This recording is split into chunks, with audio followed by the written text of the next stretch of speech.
تمام تعریف اللہ کے لیے ہے، اس کی احسان پر، اور اس کے لیے شکر ہے اس کی توفیق اور نوازش پر۔ گرج اس کی تسبیح و تعریف کرتی ہے اور فرشتے بھی اس کے خوف سے، اور ایسی کوئی چیز نہیں ہے جو اس کی تسبیح و حمد نہ کرتی ہو۔ میں گواہی دیتا ہوں کہ ایک اللہ کے سوا کوئی معبود برحق نہیں، اس کا کوئی شریک نہیں۔ مومن کے لیے اللہ کی انسیت اور اس کے ذکر، تسبیح اور حمد سے حاصل ہونے والی دلی طمانینت سے بڑھ کر کوئی نعمت نہیں۔ اور میں گواہی دیتا ہوں کہ محمد اللہ کے بندہ اور رسول ہیں، جو لوگوں میں اللہ کا سب سے زیادہ وسیع علم رکھنے والے، اللہ کا سب سے زیادہ تسبیح و ذکر کرنے والی، اور اللہ سے سب سے زیادہ ڈر اور خشیت رکھنے والے ہیں۔ اللہ درود و سلام اور برکت نازل فرمائے آپ پر، آپ کے پاک باز آل و صحابہ پر، آپ کی بیویوں، مؤمنوں کی ماؤں پر، اور ان لوگوں پر جو تا قیامت ان کا اچھی طرح اتباع کریں۔ اما بعد، مؤمنوں کی جماعت، میں آپ کو اور اپنے آپ کو اللہ کے تقوی کی وصیت کرتا ہوں۔ اللہ کا تقوی جامع وصیت اور نفع بخش نصیحت ہے۔ اللہ کا فرمان ہے، اور جو شخص اللہ سے ڈرتا ہے، اللہ اس کے لیے چھٹکارے کی شکل نکال دیتا ہے، اور اسے ایسی جگہ سے روزی دیتا ہے جسے اسے گمان بھی نہ ہو۔ آپ اللہ سے ڈریں اور یقین رکھیں کہ آپ اس سے ملنے والے ہیں۔ آپ اس کا ذکر اور تسبیح کریں، اس کا شکر ادا کریں اور اس سے مغفرت طلب کریں۔ اللہ کا فرمان ہے، پس پاک ہے وہ اللہ جس کے ہاتھ میں ہر چیز کی بادشاہت ہے، اور جس کی طرف تم سب لوٹائے جاؤ گے۔ امت مسلمہ، اللہ سے بڑی کوئی شے نہیں، اور اس کے ذکر سے افضل کوئی ذکر نہیں، اس لیے اس کا ذکر ہر چیز سے بڑا ہے۔ اور جو اللہ کا ذکر کرتا ہے اور جو اللہ کا ذکر نہیں کرتا ہے، ان دونوں کی مثال زندہ اور مردے کی ہے، بلکہ ذکر کرنے والوں کا مقام اتنی بلندی تک پہنچ جاتا ہے کہ ان کا رب انہیں لے کر اپنے فرشتوں پر فخر کرتا ہے۔ اللہ کا ذکر مومن کا اس کی زندگی میں ہمدم ہوتا ہے، صبح و شام، سوتے جاگتے، سفر و حضر اور کھاتے پیتے، ہر حال میں اس کا ہمدم ہوتا ہے۔ سچا ذکر کرنے والا وہی ہے جس کا عمل اپنے رب کی طاعت میں ہوتا ہے، وہ اپنے تمام اوقات اور حالات میں اللہ کا ذکر کرتا ہے۔ سعید بن جبیر رحمہ اللہ نے کہا، ہر وہ بندہ جو اللہ کی اطاعت کرتا ہے وہ اللہ تعالیٰ کا ذکر کرنے والا ہے۔ اللہ نے سچ کہا جب اس نے فرمایا، جو اللہ تعالیٰ کا ذکر کھڑے اور بیٹھی اور اپنی کروٹوں پر لیٹے ہوئے کرتے ہیں، اور آسمانوں اور زمین کی پیدائش میں غور و فکر کرتے ہیں، اور کہتے ہیں، اے ہمارے پروردگار، تو نے یہ بے فائدہ نہیں بنایا، تو پاک ہے، پس ہمیں آگ کے عذاب سے بچا لے۔ اور تسبیح عظیم ترین ذکر میں سے ہے۔ تسبیح کا ذکر قرآن کریم میں 80 سے زیادہ مرتبہ آیا ہے، اور اللہ نے اپنی کتاب کی 7 سورتوں کا آغاز تسبیح سے کیا ہے۔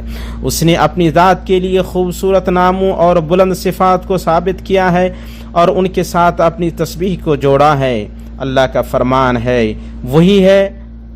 وہی اللہ ہے جس کے سوا کوئی معبود نہیں، بادشاہ نہایت پاک، سب عیبوں سے صاف، امن دینے والا، نگہبان، غالب، زور آور اور بڑائی والا پاک ہے اللہ ان چیزوں سے جنہیں یہ اس کا شریک بناتے ہیں۔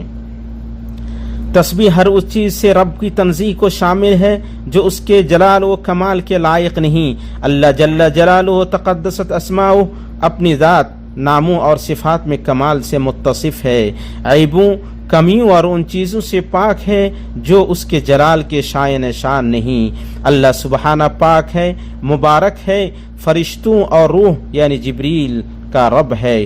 وہ پسند کرتا ہے کہ اس کے بندے اس کی تسبیح کریں، اور فرشتے اپنے ذمے بڑے عظیم کاموں کے باوجود رات و دن تسبیح کرتے ہیں اور اس سے سست نہیں پڑتے۔ صحیح مسلم میں ہے، جب اللہ کوئی فیصلہ کرتا ہے تو عرش اٹھانے والے فرشتے تسبیح کرتے ہیں، پھر ان کے بعد آسمان والے فرشتے تسبیح بیان کرتے ہیں، یہاں تک کہ تسبیح اس دنیاوی آسمان کے باشندوں تک پہنچ جاتی ہے۔ یعنی وہ اللہ سبحانہ کی پاکیزگی بیان کرتے ہیں، اس کے حکم کی تعظیم کرتے ہیں، اور اللہ جل جلالہ کے لیے فروتنی برتتے ہیں، اس کا حکم قبول کرتے ہیں اور اس کی اطاعت بجا لاتے ہیں۔ اور جہاں تک اللہ تعالیٰ کے رسولوں اور نبیوں کی بات ہے تو تسبیح ان کا ذکر ہے اور مشکلات کے وقت ان کی جائے پناہ ہے۔ اللہ کے نبی موسیٰ علیہ السلام نے اپنے رب سے دعا کی کہ ان کے بھائی ہارون کو ان کا وزیر بنا دے تاکہ وہ بہت زیادہ تسبیح کرنے پر ان کی مدد کریں۔ انہوں نے دعا کرتے ہوئے کہا، اور میرا وزیر میرے کنبے میں سے کر دے، یعنی میرے بھائی ہارون کو تو اس سے میری کمر کس دے اور اسے میرا شریک کار کر دے، تاکہ ہم دونوں بکثرت تیری تسبیح بیان کریں اور بکثرت تیرا ذکر کریں۔ اور ہمارے نبی صلی اللہ علیہ وسلم کی پوری زندگی تسبیح سے عبارت تھی۔ آپ جب قرآن پڑھتے اور کسی ایسی آیت سے گزرتے جس میں رحمان کی پاکیزگی بیان کی گئی ہے تو آپ تسبیح کرتے۔ جب آپ رات میں قیام کرتے تو اپنے رکوع سجود میں لمبی تسبیح کیا کرتے۔ جب آپ اپنے جانور پر سوار ہوتے تو فرماتے سبحان الذی سخر لنا ھذا۔ جب آپ کسی وادی میں اترتے تو تسبیح کرتے۔ جب کوئی تعجب خیز چیز دیکھتے تو تسبیح بیان کرتے۔ جب اپنے بستر پر جاتے تو 33 بار تسبیح کہتے۔ اور جب آپ پر مشرکین کی اذیت بڑھ گئی، غم نے آپ کو گھیر لیا اور آپ کا سینہ تنگ ہو گیا تو آپ کے رب نے آپ کو اللہ کی بکثرت تسبیح کرنے کا حکم دیا تاکہ آپ کا سینہ کشادہ ہو جائے اور آپ سے آپ کی پریشانی اور غم دور ہو جائے۔ اللہ تعالیٰ کا فرمان ہے، ہمیں خوب علم ہے کہ ان کی باتوں سے آپ کا دل تنگ ہوتا ہے۔ آپ اپنے پروردگار کی تسبیح اور حمد بیان کرتے رہیں اور سجدہ کرنے والوں میں شامل ہو جائیں۔ تسبیح سے آپ کے دل کو سکون ملے گا، آپ کی آنکھوں کو ٹھنڈک حاصل ہوگی اور آپ کے سینے کو کشادگی، اور آپ کا رب آپ کو دنیاوی و اخروی اجر سے نوازے گا تاکہ آپ خوش ہو جائیں۔ اللہ تعالیٰ کا فرمان ہے، پس ان کی باتوں پر صبر کر اور اپنے پروردگار کی تسبیح اور تعریف بیان کرتا رہ۔ سورج نکلنے سے پہلے اور اس کے ڈوبنے سے پہلے، رات کے مختلف وقتوں میں بھی اور دن کے حصوں میں بھی تسبیح کرتا رہ، بہت ممکن ہے کہ تو راضی ہو جائے۔ تسبیح کی یہ عظیم فضیلت ہی ہے کہ جب نبی صلی اللہ علیہ وسلم پیغام پہنچا چکے اور امانت ادا کر دی اور لوگ اللہ کے دین میں جوگ در جوگ داخل ہونے لگے تو آپ کے رب نے آپ کو موت کے نزدیک ہونے کی خبر دی اور آپ کو حکم دیا کہ اپنی زندگی کا اختتام اللہ عز و جل کی تسبیح پر کریں۔ صدیقہ بنت صدیق رضی اللہ تعالی عنہما نے فرمایا، رسول اللہ صلی اللہ علیہ وسلم اپنی وفات سے پہلے اس دعا کا بکثرت ورد کیا کرتے تھے، سبحانک و بحمدک استغفرک و اتوب الیک۔ اسے امام مسلم نے روایت کیا ہے۔ ایمانی بھائیوں، تمام مخلوقات اللہ کے لیے کمال و جلال کا اقرار کرتے ہوئے اور اس کی طاقت، توحید اور عظمت کے سامنے جھکتے ہوئے تسبیح کے ذریعے اللہ سبحانہ کی عبادت کرتی ہیں۔ اللہ کا فرمان ہے، کیا آپ نے نہیں دیکھا کہ آسمانوں اور زمین کی کل مخلوق اور پر پھیلائے اڑنے والے کل پرند اللہ کی تسبیح میں مشغول ہیں، ہر ایک کی نماز اور تسبیح اسے معلوم ہے۔ ساتوں آسمان اور اس کے باشندے تسبیح بیان کرتے ہیں، سورج، چاند، ستارے اور سیارے تسبیح بیان کرتے ہیں، اور زمین اپنے پہاڑوں، سمندروں، ریت کے ذروں اور درختوں کے ساتھ تسبیح بیان کرتی ہے، بلکہ ہر تر اور خشک چیز، ہر زندہ اور مردہ، بلکہ پوری علوی و سفلی کائنات زبان حال و مقال سے سب سے بڑی و بلند بالا ذات کی تسبیح بیان کرتی ہیں۔ اللہ تعالیٰ کا فرمان ہے، ساتوں آسمان اور زمین اور جو بھی ان میں ہے اسی کی تسبیح کر رہے ہیں، ایسی کوئی چیز نہیں جو اسے پاکیزگی اور تعریف کے ساتھ یاد نہ کرتی ہو۔ ہاں، یہ صحیح ہے کہ تم اس کی تسبیح سمجھ نہیں سکتی، وہ بڑا بردبار اور بخشنے والا ہے۔ اللہ تعالیٰ نے نبی صلی اللہ علیہ وسلم کے بعد صحابہ کو جمادات کی کچھ تسبیح سنائی ہے، جیسے درخت کی تنے کا رونا اور آپ صلی اللہ علیہ وسلم کی ہتھیلی میں کنکریوں کا تسبیح کرنا۔ اور سنن ترمذی میں ہے کہ ابن مسعود رضی اللہ تعالی عنہ نے روایت کیا ہے کہ ہم نبی صلی اللہ علیہ وسلم کے ساتھ کھانا کھا رہے تھے اور ہم کھانے کی تسبیح سن رہے تھے۔ بے جان مخلوقات اپنے خالق کی تسبیح گنگناتی ہیں، بے جان مخلوقات اپنے خالق کی تسبیح گنگناتی ہیں، تو ہم مومنوں کی جماعت کا حال کیا ہونا چاہیے؟ اللہ کا فرمان ہے مسلمانوں اللہ تعالیٰ کا ذکر بہت زیادہ کرو اور صبح و شام اس کی پاکیزگی بیان کرو۔ اللہ میرے لیے اور آپ کے لیے قرآن و سنت میں برکت دے اور مجھے اور آپ کو ان کی آیت اور حکمت سے فائدہ پہنچائے۔ میں وہ کچھ کہہ رہا ہوں جو آپ سن رہے ہیں، اور اللہ سے اپنے لیے اور آپ کے لیے ہر گناہ و خطا کی مغفرت طلب کرتا ہوں، آپ اس سے مغفرت طلب کریں، بے شک وہ بڑا بخشنے والا مہربان ہے۔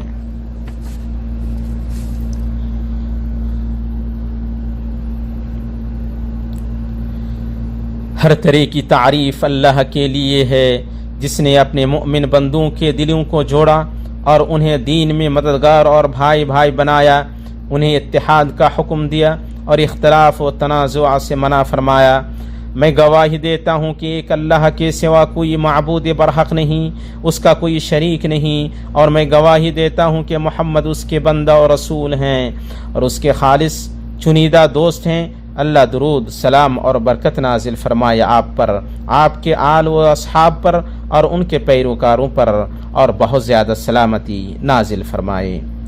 ایمانی بھائیوں، تسبیح ایک عظیم عبادت اور طاعت ہے۔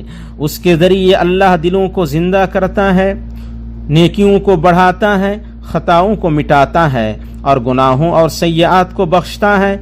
تسبیح توشہ آخرت ہے، جنت کا پودا ہے اور رحمان کے نزدیک سب سے افضل اور محبوب کلام ہے، اس سے پڑا بھاری ہوگا۔ تسبیح کرنے والوں کی شفاعت ان کے رب کے پاس کرے گی اور مشکل کے وقت ان کی یاد دلائے گی۔ مسند امام احمد میں ہے کہ رسول اللہ صلی اللہ علیہ وسلم نے فرمایا، تم جو اللہ کی تعظیم، تسبیح، تحمید اور تہلیل کی شکل میں اللہ کا ذکر کرتے ہو، وہ عرش کے ارد گرد چکر لگاتی رہتی ہیں، شہد کی مکھیوں کی طرح ان کی بھنبھناہٹ ہوتی ہے اور وہ اپنے کہنے والے کی یاد دلاتی ہیں۔ سو کیا تم میں سے کسی کو یہ پسند نہیں کہ اللہ کے پاس ہمیشہ اس کی کوئی ایسی چیز ہو جو اس کی یاد دلاتی رہے؟ اللہ کے نبی یونس علیہ السلام رات کی تاریکی، سمندر کی تاریکی اور مچھلی کے پیٹ کی تاریکی میں تھے، اور انہوں نے ان تاریکیوں میں پکارا، لا الہ الا انت سبحانک انی کنت من الظالمین، تو اللہ تعالیٰ نے انہیں نجات دی اور فرمایا، پس اگر یہ تسبیح کرنے والوں میں سے نہ ہوتے تو لوگوں کے اٹھائے جانے کے دن تک اس کے پیٹ ہی میں رہتے۔ چونکہ تسبیح میں دل کی آسائش، کشادگی، راحت اور خوشی ہے، اس لیے وہ دنیا ختم ہونے کے باوجود بھی ختم نہیں ہوگی۔ جنت والوں کو تسبیح کا الہام ہوگا اور بغیر مشقت اور پریشانی کے اس کا ورد کریں گے اور اس سے سست نہیں پڑیں گے۔ اللہ کا فرمان ہے، ان کے منہ سے یہ بات نکلے گی سبحان اللہ، اور ان کا باہمی سلام یہ ہوگا السلام علیکم۔ اور صحیح مسلم میں ہے، آپ صلی اللہ علیہ وسلم نے فرمایا، جنت والوں کو تسبیح اور تحمید کا الہام ہوگا جیسے تم کو سانس کا الہام ہوتا ہے۔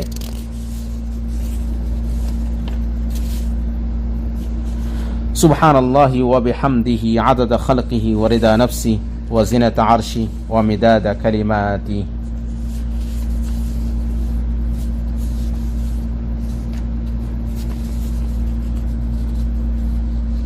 اے اللہ، تو درود نازل فرما محمد پر اور ان کی بیویوں پر اور ذریت پر، جیسا کہ تو نے درود نازل فرمایا آل ابراہیم پر، اور برکت نازل فرما محمد پر اور ان کی بیویوں اور ذریت پر، جیسا کہ تو نے برکت نازل فرمائی آل ابراہیم پر۔